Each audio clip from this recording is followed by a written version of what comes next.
चैठ दुर्गा मंदिर। अब हम सब पखरौनी गांव से निकल चैठ भगवती के प्रवेश द्वार।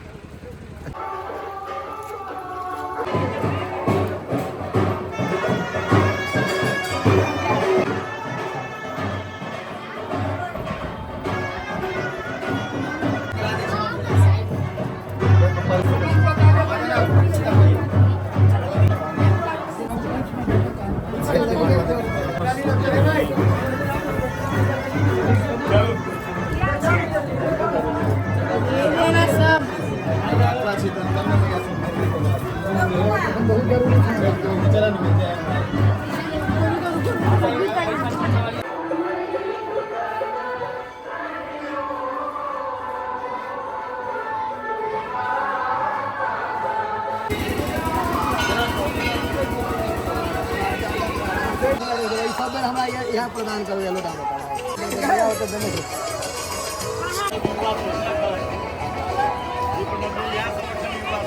सब भैया भगवती के कृपा।